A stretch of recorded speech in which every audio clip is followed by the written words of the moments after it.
बिस्मिल्लाहिर्रहमानिर्रहीम। अस्सलाम वालेकुम स्टूडेंट्स, मैं हूं हसन फरीद, आपका फिजिक्स टीचर। स्टूडेंट्स, आज का आर्टिकल हमारा बहुत इंटरेस्टिंग है जिसमें हम इलेक्ट्रिकल पावर और power dissipation in resistors discuss करेंगे। दो किस्म की पावर क्यों मैं यहां पर नाम ले रहा हूं, इनको हम जानेंगे आज के लेक्चर में स्टूडेंट्स। तो आइए स्टार्ट करते हैं आज का लेक्चर। नाउ स्टूडेंट्स, जरा तवज्जो कीजिए इस डायग्राम पर। यह डायग्राम बड़ी सिंपल सा एक सर्किट है। इस सर्किट में आप देख रहे हैं कि हमारे पास एक रेजिस्टर है और ये रेजिस्टर के अक्रॉस मैंने एक बैटरी लगा दी है। जब बैटरी एक रेजिस्टर के अक्रॉस लगे तो बैटरी डेफिनेटली कुछ करंट पास करेगी इस पूरे क्लोज सर्किट में से। स्टूडेंट्स, यहां एक मिसकंसेप्शन मैं बच्चों के साथ डिस्कस करता हूं, वो ये कि ये रेजिस्टर जो है, आप समझते हैं कि एक्चुअली में ये कोई रेजिस्टर होगा। ये जरूरी नहीं है। हो सकता है कि ये असल में कोई लोड हो, क्योंकि दुनिया की हर चीज की कुछ ना कुछ रेजिस्टेंस तो होती है। तो समटाइम्स मैं क्या करता हूं, ये जो रेजिस्टेंस होती है एक्चुअली में ये कोई लोड होता है, लेकिन हम उसको रेजिस्टेंस के फॉर्म में बना देते हैं। हो सकता है ये कोई बल्ब हो सकता है ये कोई एसी हो, कोई भी ऐसी डिवाइस जो करंट पर चलती हो, वो हमारे पास रेजिस्टेंस की फॉर्म में शो की जा सकती है, क्योंकि उसकी कुछ ना कुछ रेजिस्टेंस होगी। यानी अगर मैं इस बोरिंग सर्किट को आपके सामने थोड़ा सा इंटरेस्टिंग करके बनाना चाहूं तो यह सर्किट कुछ इस तरह से होगा कि ये हमारे पास एक बैटरी है और इस बैटरी को मैंने एक बल्ब से अटैच कर दिया। अब ये जो बल्ब है एक्चुअली में ये लोड है, लेकिन इस बल्ब की कुछ ना कुछ रेजिस्टेंस तो होगी। तो अगर मैं सर्किट डायग्राम बनाऊंगा तो सर्किट डायग्राम कुछ इस तरह से होगी। उसमें मैं बल्ब नहीं शो करूंगा, बल्कि सिर्फ बल्ब को एज ए रेजिस्टर शो करूंगा, जो कि गलत नहीं है, क्योंकि हर बल्ब की कुछ ना कुछ रेजिस्टेंस तो बहरहाल होती है। नाउ स्टूडेंट्स, आइए इसकी वर्किंग देखते हैं। आप लोग जानते हैं कि हमारे पास दो किस्म के करंट होते हैं, एक को हम इलेक्ट्रिक करंट कहते हैं और दूसरे को हम कन्वेंशनल करंट कहते हैं। यहां मैं उनकी डिटेल में नहीं जाऊंगा क्योंकि चैप्टर के स्टार्ट में मैंने आपको बताया है। तो मैं यहां पर बता देता हूं सिर्फ इतनी सी बात कि कन्वेंशनल करंट जो है वो हमारे लिए ज्यादा इंपॉर्टेंट होता है और कन्वेंशनल करंट जो है वो पॉजिटिव चार्जेस के फ्लो को शो करता है। आइए जरा इमेजिन करते हैं यहां पर कन्वेंशनल करंट कैसे फ्लो करेगा। तो कन्वेंशनल करंट क्योंकि पॉजिटिव चार्ज के फ्लो को शो कर रहा है, तो हम यहां पर कन्वेंशनल करंट कुछ इस तरह से सपोज करेंगे, ये एक पॉजिटिव चार्ज है और ये इस पॉजिटिव टर्मिनल से रिपेल होगा और फिर ये सर्किट में पॉजिटिव चार्जेस मूव करना शुरू हो जाएंगे। जरा इमेजिन करते हैं स्टूडेंट्स, इस बैटरी का आप देख रहे हैं कि ये जो नेगेटिव टर्मिनल है इसको हम फिजिक्स में लो पोटेंशियल कहते हैं और जो बैटरी का पॉजिटिव टर्मिनल है इसको हम हाई पोटेंशियल कहते हैं। आप देख रहे हैं जो चार्जेस सर्किट में मूव कर रहे हैं वो कहां से कहां मूव कर रहे हैं, वो बैटरी के पॉजिटिव से बैटरी के नेगेटिव की तरफ जा रहे हैं, यानी कि हाई पोटेंशियल से लो पोटेंशियल की तरफ जा रहे हैं। और हाई पोटेंशियल से लो पोटेंशियल की तरफ जाना कोई इतना ज्यादा अजीब नहीं है। ये तो हम डेली लाइफ में देखते हैं कि किसी भी चीज को छोड़े तो वो हाई हाइट से लो हाइट की तरफ आती है। हवा जो है वो गुब्बारे के अंदर हाई प्रेशर से बाहर लो प्रेशर की तरफ ही बहती है। तो इसी तरह से हमारे पास यहां पर भी आप देख रहे हैं कि चार्जेस जो हैं वो पूरे सर्किट में हाई पोटेंशियल से लो पोटेंशियल की तरफ जा रहे हैं। तो यहां कोई इतनी ज्यादा अजीब बात नहीं है। अजीब बात कहां है, जरा इमेजिन करें।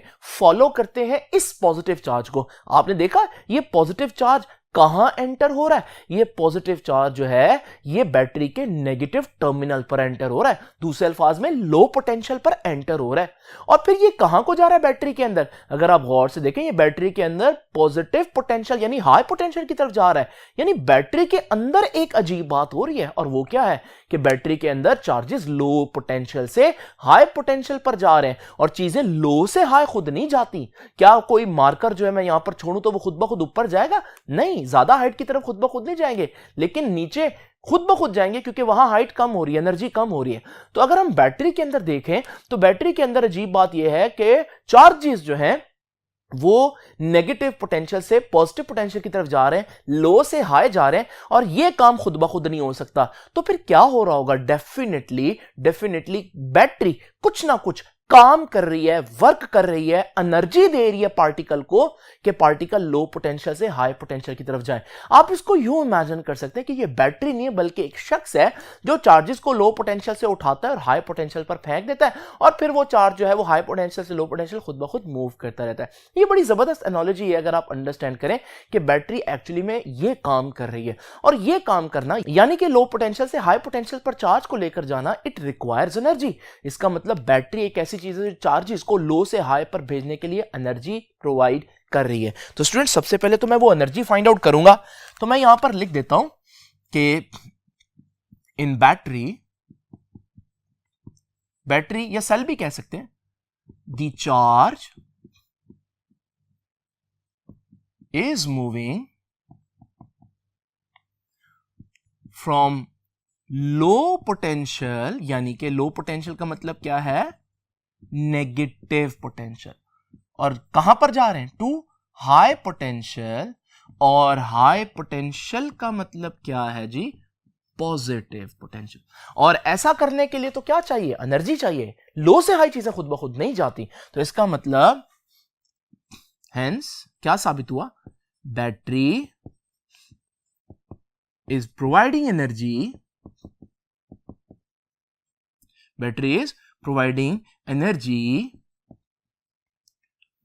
टू अपलिफ्ट पार्टिकल्स, पार्टिकल्स नहीं बल्कि चार्जेस बोलूंगा इस केस में, अपलिफ्ट चार्जेस, चार्जेस को अपलिफ्ट करने का मतलब, अपलिफ्ट का मतलब यहां क्या है, कम एनर्जी से ज्यादा एनर्जी की तरफ लिफ्ट करने के लिए बैटरी क्या करेगी, कुछ एनर्जी देगी। आइए देखते हैं वो एनर्जी कितनी होगी। तो मैं यहां लिखता हूं कि एनर्जी डिलीवर्ड कितनी होगी।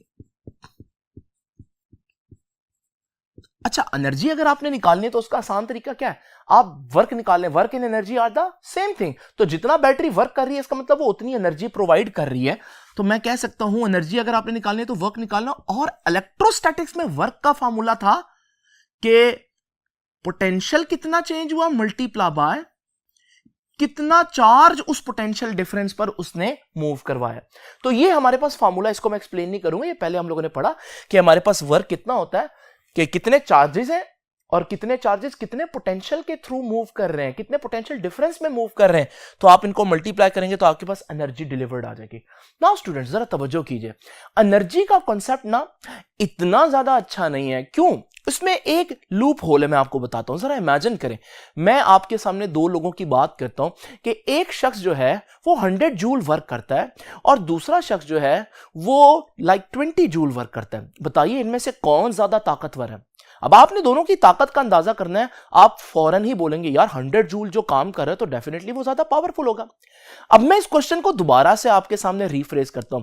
मैं कहता हूं कि एक शख्स 100 जूल काम कर रहा है पूरे दिन में, इन 24 आवर्स, जबकि दूसरा शख्स जो है वो 20 जूल वर्क कर रहा है 1 सेकंड में। अब बताइए कौन ज्यादा वर्क करेगा? अब आपका आंसर फौरन ही 20 जूल की तरफ चला जाएगा।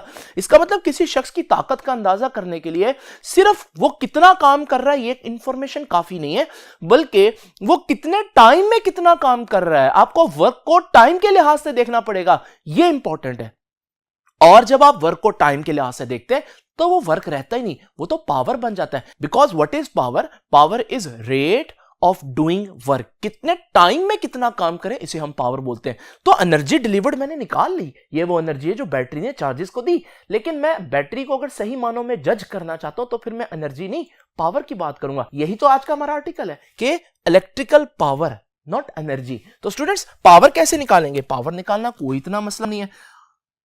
तो हम कहेंगे as power is rate of doing work. तो पावर क्या है? Rate of doing work. तो हम कह सकते हैं कि पावर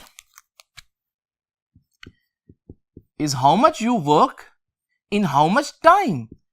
तो पावर में सिर्फ वर्क नहीं आ जाता बल्कि कितने टाइम में कितना वर्क कर रहे हैं, ये इंपॉर्टेंट चीज है। और वर्क तो मैं फाइंड आउट कर चुका हूं। वर्क कितना है स्टूडेंट्स? ऊपर देखिए, V multiply by delta Q divided by delta T. आप स्टूडेंट जरा तवज्जो से देखिए, delta Q over delta T. Students current की डेफिनेशन याद है आपको? Delta Q over delta T, current is rate of flow of charge. तो ये एक्चुअली में डेल्टा क्यू और डेल्टा टी लिखा, यानी कि ये तो करंट है।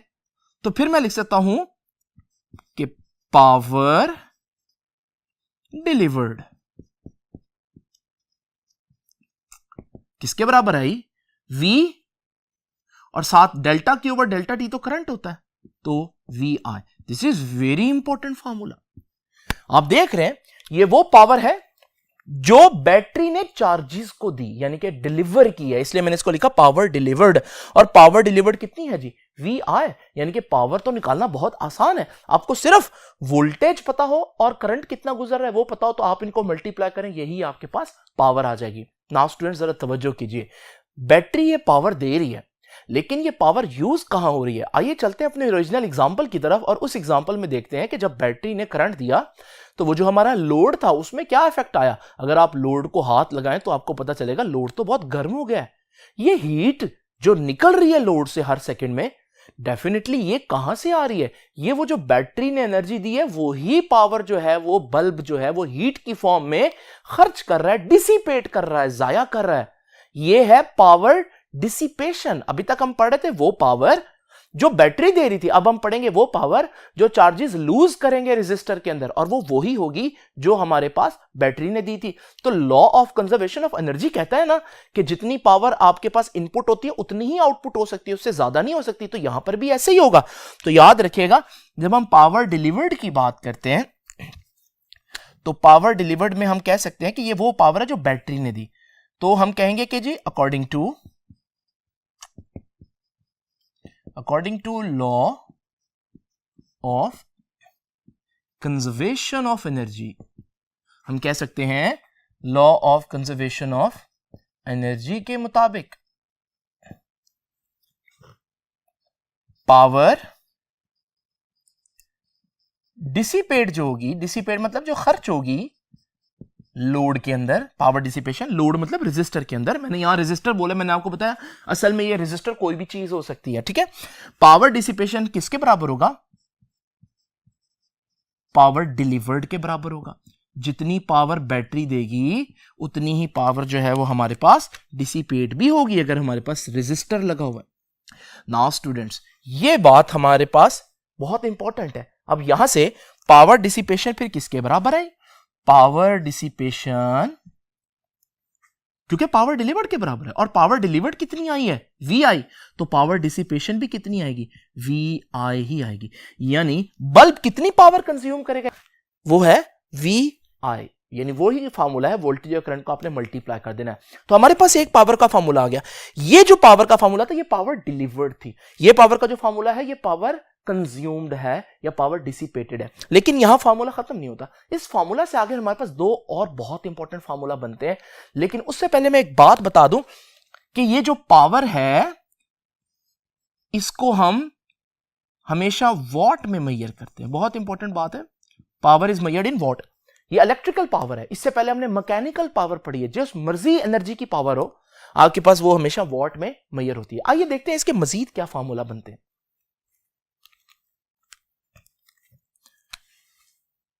तो अभी तक जो फार्मूला पढ़ा वो मैं आप लोगों के सामने लिख देता हूं। वो फार्मूला है P = VI। नाउ स्टूडेंट जरा तवज्जो कीजिएगा, इसको मैं क्वेश्चन नंबर 1 कह देता हूं। आप लोग ये जानते हैं कि ओहम्स लॉ क्या कहता है? ओहम्स लॉ कहता है V = IR। ये कौन सा लॉ है जी? बहुत इंपॉर्टेंट, सब जानते हैं इसको, इट इज ओहम्स लॉ। अब जरा देखिए, अगर मैं ये वैल्यू V = IR की पुट कर दूं यहां पर, तो ये बन जाएगा power is equal to V की जगह IR और साथ ये वाला I, तो ये तो मल्टीप्लाई होकर बन जाएगा I²R। स्टूडेंट्स मेरे पास एक और फार्मूला आ गया जो कि है P = I²R। फिर मैं ये भी जानता हूं, अगर मैं ओहम्स लॉ को ऐसे लिख सकता हूं तो मैं यहीं से V = IR की जगह I = V/R भी लिख सकता हूं। देखिए ना, एक ही बात है ना, I इधर रखें, R उधर जाकर डिवाइड हो जाएगा। यही किया मैंने। इसकी भी रीजन क्या है? ये भी ओहम्स लॉ ही है।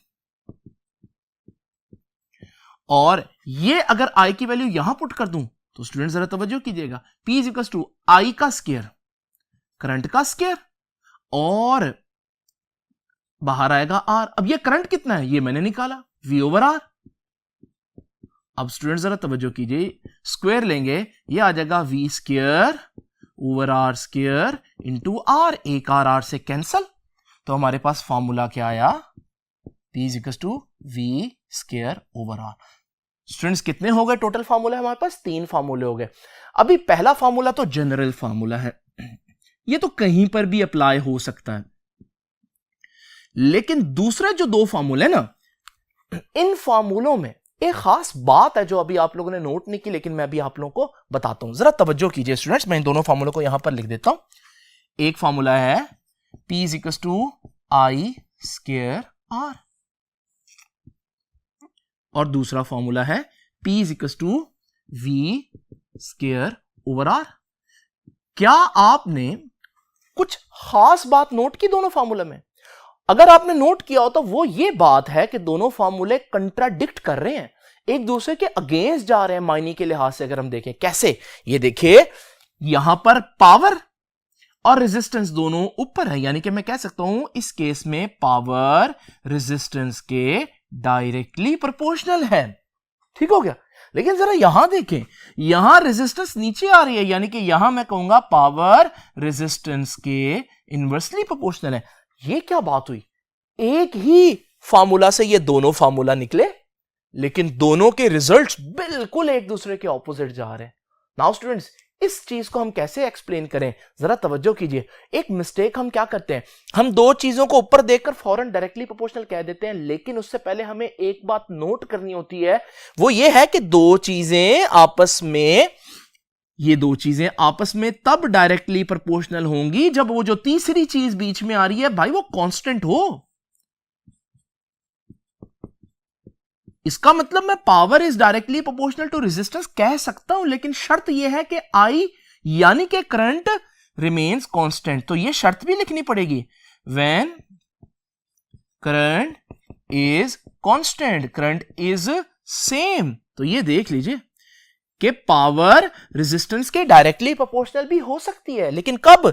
जब करंट सेम हो। नाउ स्टूडेंट जरा तवज्जो कीजिए, यहां मैं कह रहा हूं पावर रेजिस्टेंस के इनवर्सली प्रोपोर्शनल है। यह बात भी दुरुस्त हो सकती है, लेकिन इधर भी वही रूल है, अगर पावर और रेजिस्टेंस का रिलेशन आपने बिल्ड करना है तो वो जो तीसरी क्वांटिटी है उसको पहले कांस्टेंट रखना जरूरी है। तो इसका मतलब यह बात भी ट्रू है, कब? When V is same. V क्या है? Potential difference is same.